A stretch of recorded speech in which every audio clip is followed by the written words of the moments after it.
Fala, Souto. Boa noite. Fala aí, beleza? Boa noite. Tranquilo? Tudo beleza. Então, vamos lá começar o nosso bate-papo aí, aproveitar essa quarentena para a gente compartilhar algumas histórias suas e o pessoal conhecer mais um pouquinho esses bastidores aí da bola. Você que é um jogador bem diferenciado, mas eu queria começar nossa conversa falando um pouco como é que está a sua rotina aí durante essa quarentena. Então, Hildo, obrigado pelo convite, obrigado pelo elogio também. Fico feliz em poder participar e de uma forma mais informal, né, mais descontraída. Eu acho que isso é necessário até para aproximar o atleta do torcedor, das pessoas que gostam do mesmo, né, como jogador, mas às vezes não tem condição de acompanhá-lo na vida pessoal, a não ser pelas redes sociais, né? Verdade. Falando da minha rotina na quarentena, eu tenho feito treinamento na medida do possível. O Ituano nos deu uma cartilha com treinamento que nós poderíamos fazer em casa, e é isso que eu tenho tentado seguir. Tenho ficado mais tempo em casa com a minha esposa, com meus pais também. Eu vim para Belo Horizonte, né, minha cidade natal. Eu tenho aproveitado para ficar na companhia deles. E basicamente é isso. Tenho tentado seguir as normas, as instruções dos nossos governantes. Tenho evitado ir para a rua, né, a não ser quando é extremamente necessário. Enfim, acho que é basicamente isso. Vocês fazem videoconferência ou só segue a cartilha que já foi passada durante a quarentena? Por enquanto, nós ainda estamos seguindo a cartilha e provando de alguma forma que nós fizemos o treino, né? Através de selfie, algumas, sei lá, foto de relógio que marca o tempo, marca a quilometragem. Não vou dizer a marca aqui, mas é esse relógio que você está pensando. Uhum. Eu particularmente nem tenho, mas aí eu uso outros aplicativos e consigo saber mais ou menos, né, provar o tempo que eu fiz e tudo mais. Alguns vídeos também. Mais ou menos assim. O Ituano ainda não nos pediu para fazer esse treino online, que eu tenho visto alguns clubes iniciando, né, agora, até porque nós tivemos férias só nos últimos 15 dias de abril. Então, nós não estamos voltando de férias agora, como alguns clubes estão, né? Desde o início, essa cartilha já nos foi dada, e aí nós seguimos durante um bom tempo, nesses 15 dias. Até poderíamos ter solicitado o não seguimento das instruções, mas em conversa com o nosso preparador físico, ele pediu para nós continuarmos seguindo, porque o cenário ainda está muito imprevisível e pode ser que a qualquer momento nós voltemos a treinar e a jogar, então tentar não ficar parado, acho que nesse momento é o ideal. E qual a tua opinião, Souto, sobre isso? Claro que, assim, jogadores não têm muita interferência no que pode acontecer, né? Se a federação mandar voltar, o clube mandar voltar, vocês têm que voltar, né? Mas se fala em jogar de portões fechados, qual é a tua opinião em relação a todo esse assunto aí? Não só aqui no Brasil, como na Europa também, desse possível retorno aí dos jogadores. Hildo, essa é uma situação muito complexa. Eu tenho observado assim alguns posicionamentos, até de ordem política. Eu consigo enxergar o motivo que leva as pessoas a pensarem da forma, né, como escolhem pensar.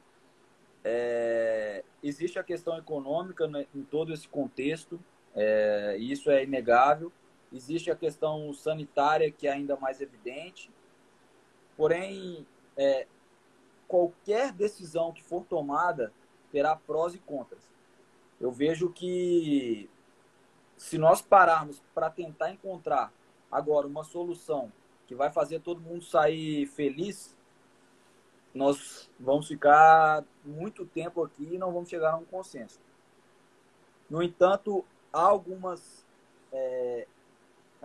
fatos que são irrefutáveis dentro disso tudo. E, por exemplo, nós sabemos que agora não é o momento de ter aglomeração. Então, se for voltar ao futebol, não tem outra forma de ser a não ser com portões fechados. Por outro lado, entra uma questão até econômica dentro disso. A notícia que é veiculada, muitas vezes, ela não é veiculada de forma completa. Por quê? Porque já paramos para pensar no custo operacional que os clubes vão ter com os portões fechados. Será que vai valer a pena? Será que não vai acarretar um custo muito alto? Porque, assim, por mais que se diminua o contingente de pessoas trabalhando e feche o portão, o clube tem gastos altos com o aluguel do estádio, com energia, com, enfim, várias coisas que ele não vai ter como fechar a conta no final do jogo porque não vai ter bilheteria. Então, será que economicamente vai valer tanto a pena assim? Por outro lado, também entram os patrocinadores.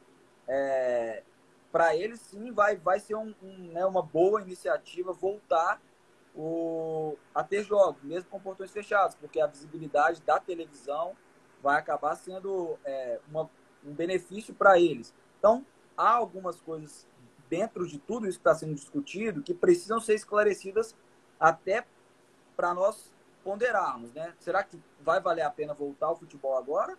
Ou, peraí, vamos seguir o que o mundo inteiro tá dizendo, né? Essa questão da curva que toda hora é debatida e ainda não é o momento, vamos segurar. Então, eu vejo, eu tento analisar todas as opiniões, até para não ser injusto ou muito parcial. Só que, particularmente, acho que não é o momento ainda, acho muito arriscado e talvez no meio desse mês voltemos a discutir uma possibilidade de voltar, mas ainda acho precoce. Entendi. Lembrando que quem está acompanhando aí quiser mandar alguma pergunta para o Souto, é só mandar aí que a gente faz.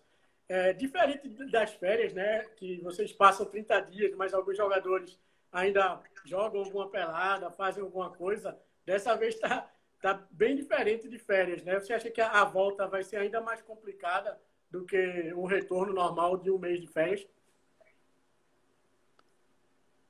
Talvez não, porque todo mundo já está ciente da situação e eu tenho certeza que a maioria dos atletas não está parada, né? Tá tentando fazer alguma coisa em casa. Os atletas que têm uma condição melhor têm até academia dentro de casa. Então, eu acho que não. Mas vai ser necessário um tempo de readaptação, como se fosse um retorno de férias. Também não digo que vamos voltar melhor do que se fossem os 30 dias de férias. Acho que vai ser mais ou menos a mesma coisa, sabe? Não vai voltar melhor nem pior. Alguns, como eu disse, têm essa condição privilegiada, mas a grande maioria não tem, está tentando se virar em casa do jeito que pode.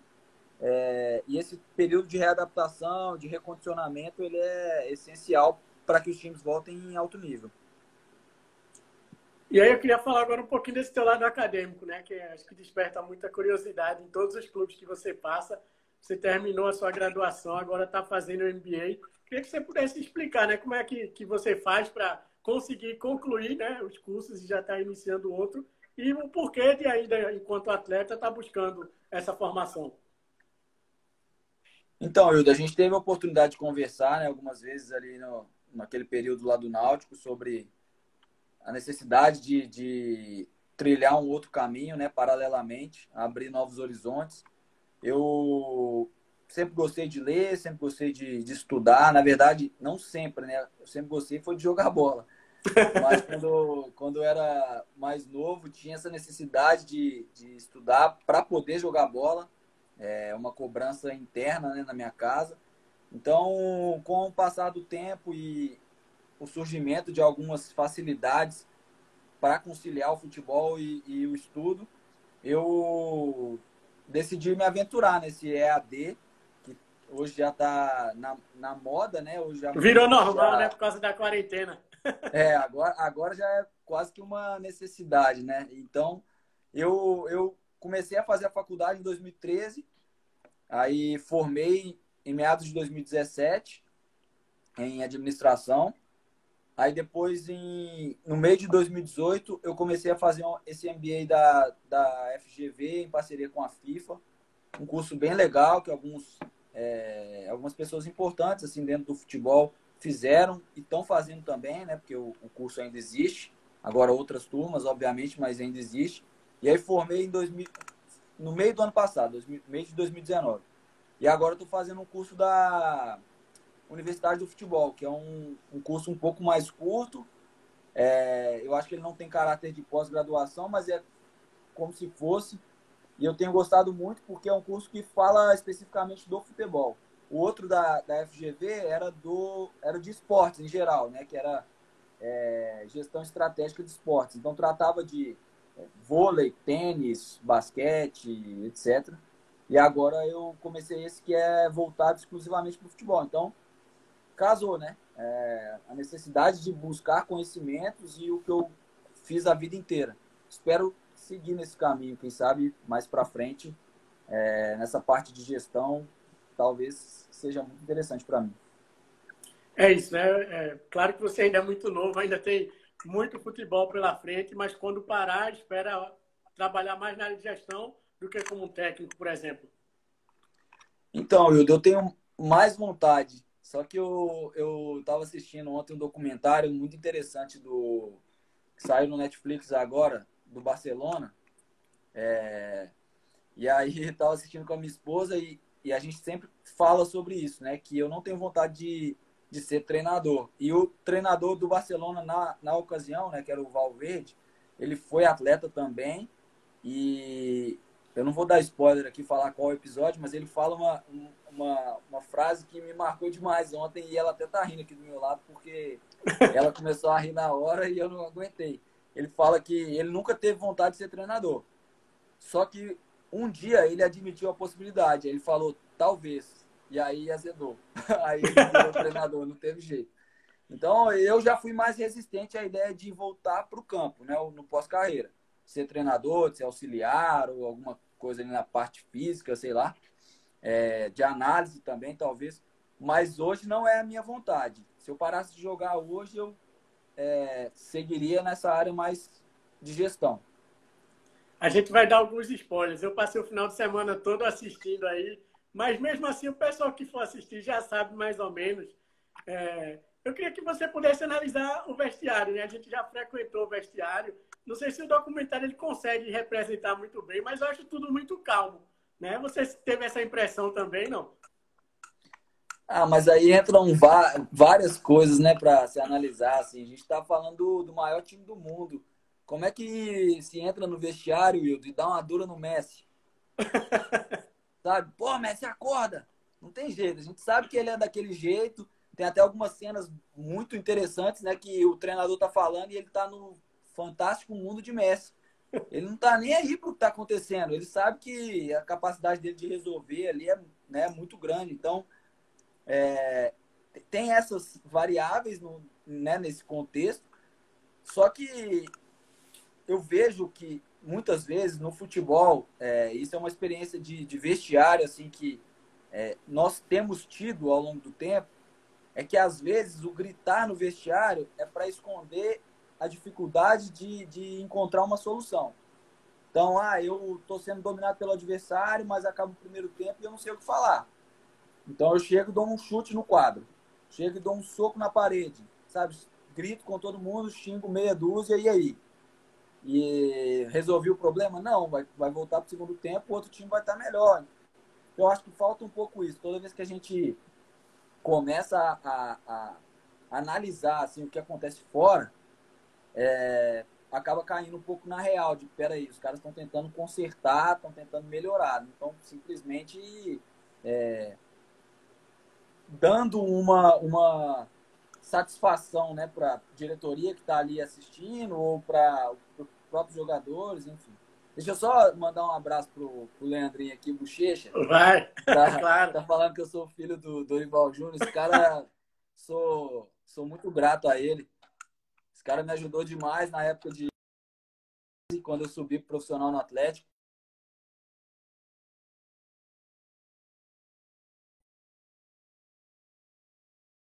Toca folgado, mas eu tenho no meu coração aqui. Leandrinho, um abraço, bochechudo.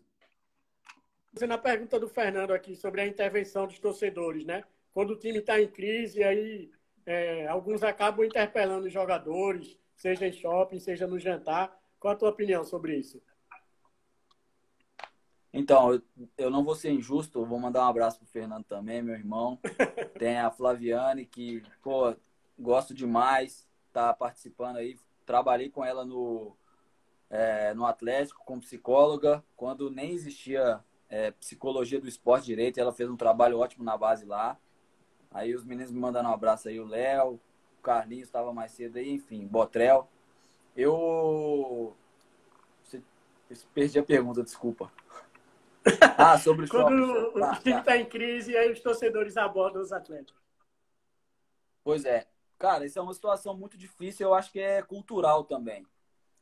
Infelizmente, no Brasil, as pessoas perdem um pouco o limite, sabe, às vezes. Principalmente nos jogadores que são mais educados, eles, né, mais corteses, assim. Eu vejo que, às vezes, isso é um ponto negativo, sabe? Isso se transforma num problema.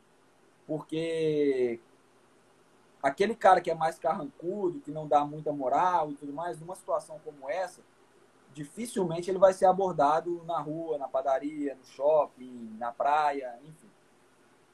No meu caso, algumas vezes isso aconteceu. Claro que eu tentei tratar com o máximo de educação possível, mas em alguns momentos é necessário sim ignorar, né, o que o cara está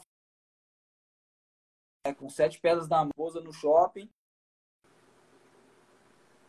E aí o cara vem para me cobrar satisfação de um momento que, pô, lá dentro do estádio. Então, é mais a educação dele, sabe? Ou a falta de educação dele, né? Não é uma...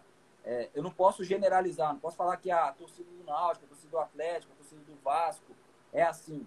Não, são milhões de torcedores que naquele momento estão sendo representados por um cara que não tem educação, para não falar outras coisas, entendeu? Então, eu entendo que muitas vezes isso faz parte, né, o torcedor, ele é passional, e eu também já fui torcedor, eu sei o que é isso, eu sei o que é esse sentimento, mas tem que existir uma diferença entre o Felipe jogador e o Felipe que está passeando com a família no shopping, entendeu? Eu sou um ser humano qualquer e eu tenho esse direito. É claro que, até por bom senso, muitas vezes eu evito sair na rua depois de uma derrota, até para não passar por esse tipo de constrangimento. Mas em alguns momentos é inevitável, sabe? Você vai numa farmácia, por exemplo, quem escolhe a hora que vai ter uma dor de cabeça?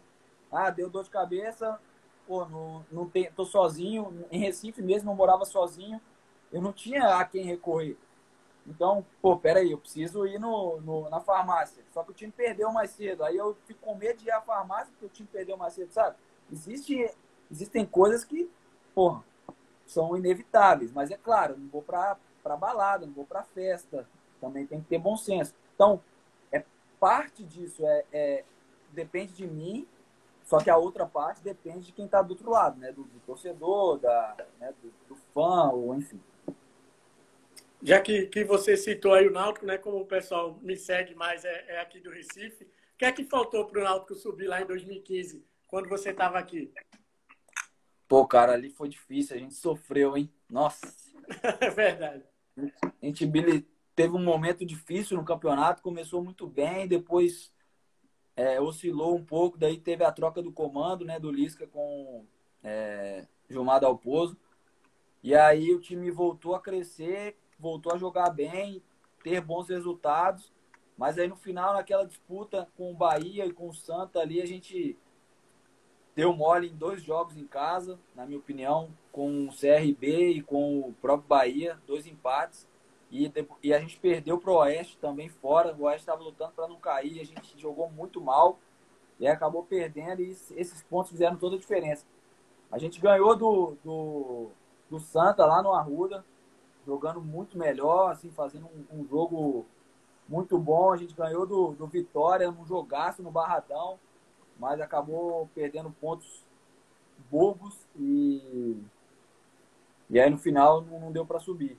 Mas foi um ano bom, assim, cara, né? Diante das dificuldades que nós enfrentamos no extracampo, com relação a salários, com relação a problemas estruturais mesmo.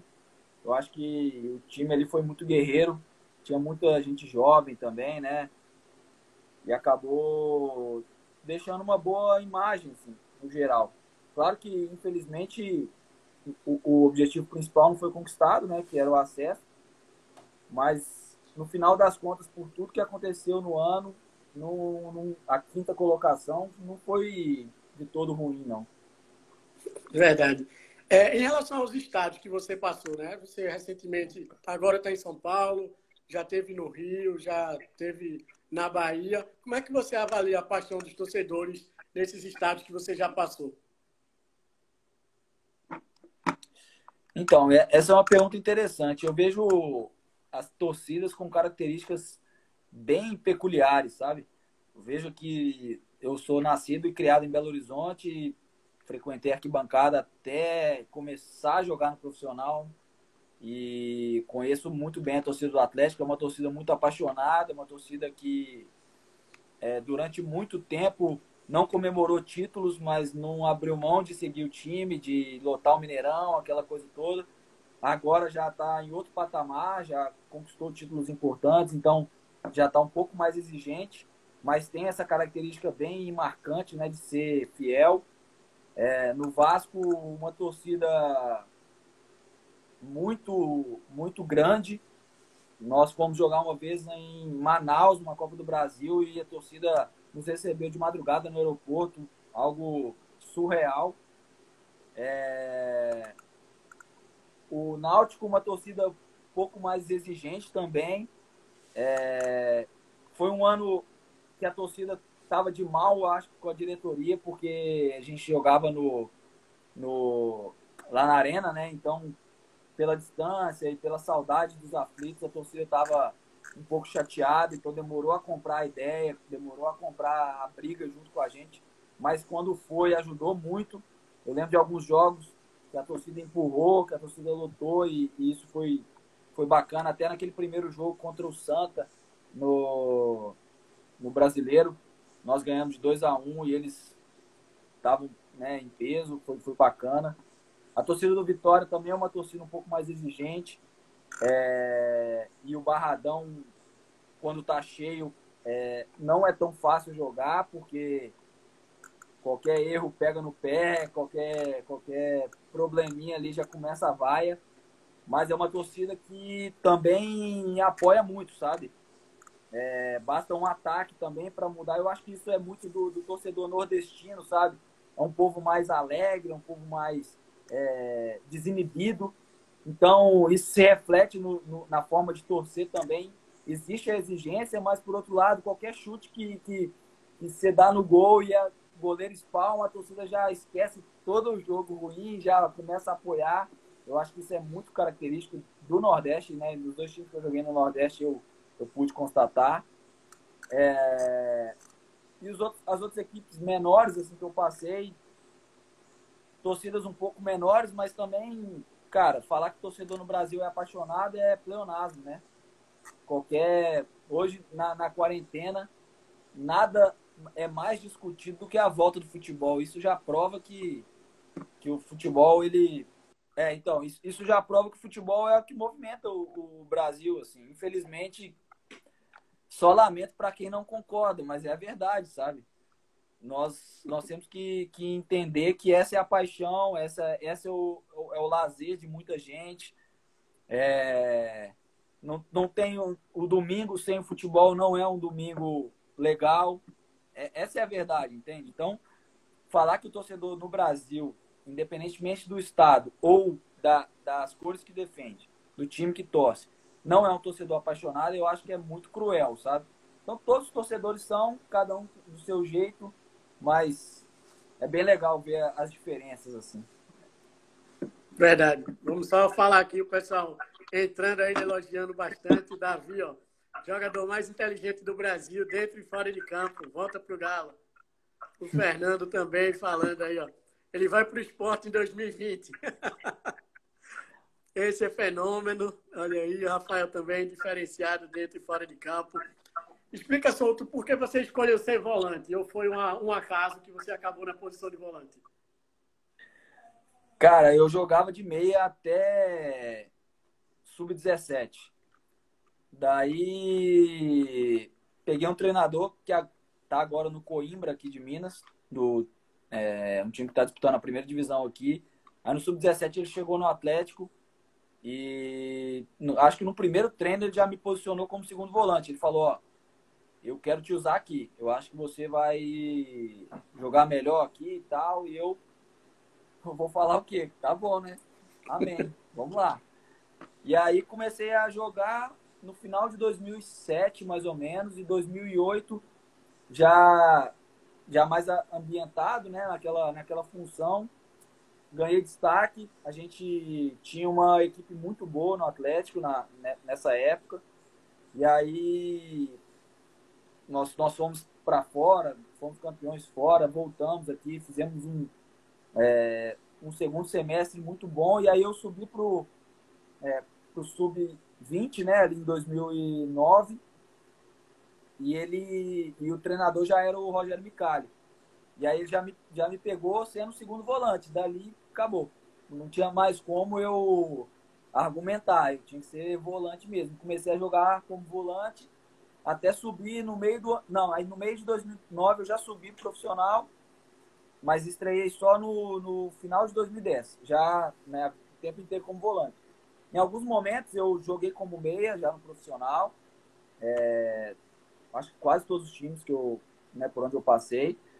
Joguei de lateral também, numa época que o Náutico estava sem lateral reserva e quando era necessário eu jogava. No lugar do Gaston, que é meu amigo também, meu irmão, mas gosta de tomar um amarelo. Gosta de levar cartão amarelo. Aí eu sempre quebrava o galho, né? Porque suspenso eu jogava. Só que hoje eu tenho mais prazer em jogar como volante mesmo. É o que eu mais gosto e quero seguir assim até o fim da minha carreira. Você falou aí, né? Virou profissional em 2010. Estamos em 2020. São 10 anos de carreira, né? Que avaliação você faz nesses 10 anos da sua carreira? Cara, passa muito rápido. Eu vejo que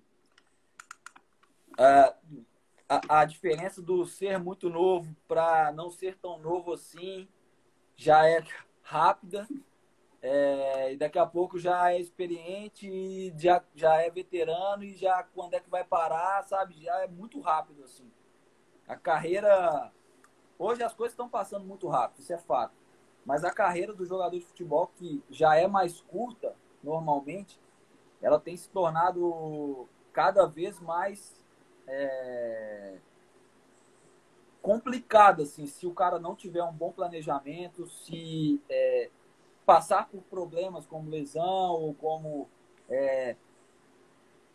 falta de sorte, vamos colocar assim, às vezes falta para alguns jogadores, ou falta de foco, sabe? Eu vejo que nesses 10 anos eu brinco muito com a minha esposa e com alguns amigos também, que podem me chamar de ruim de bola, podem me chamar de feio, mas de preguiçoso, negligente, sabe? Isso não, porque nesses 10 anos eu consegui mostrar para mim mesmo que esse privilégio que eu tenho de ser jogador profissional de futebol num país que todas as crianças que nascem sonham com isso, eu não posso deixar nunca isso de lado, sabe? Nunca posso esquecer que esse é um privilégio que eu tenho. Eu estou realizando o sonho que muitos dos meus amigos gostariam de estar realizando e muitas pessoas que me assistem gostariam de estar realizando. Então essa é uma responsabilidade. Eu nunca deixei isso de lado, sabe? Nunca esqueci isso. E é algo que me dá muito prazer, sabe? É uma honra para mim. E a forma de eu mostrar é aquela mesma história. Como que nós respeitamos o adversário? É fazendo gol nele, né? É mostrando para ele que nós somos sérios, nós estamos fazendo o trabalho que deve ser feito. E é mais ou menos por aí que eu penso, sabe? Como que eu vou demonstrar que eu amo o que eu faço, que eu sou grato a Deus pelo dom e pelas oportunidades que eu tenho. É fazendo o meu melhor todo dia, sabe? Então é mais ou menos por aí que eu vejo a minha carreira até aqui e também a forma como eu quero seguir. Então, respostas curtas, né? Desses seus 10 anos aí, qual foi o momento mais marcante? Eu acho que foi quando eu fiz meu primeiro gol como profissional. Foi num clássico contra o Cruzeiro. Imagine um atleta, uma criança, a vida inteira torceu por um time e faz seu primeiro gol num clássico contra o rival, maior rival, tem o nome gritado pela torcida. Cara, cenário lindo, né? Então, esse foi o momento mais marcante. Qual foi o mais engraçado?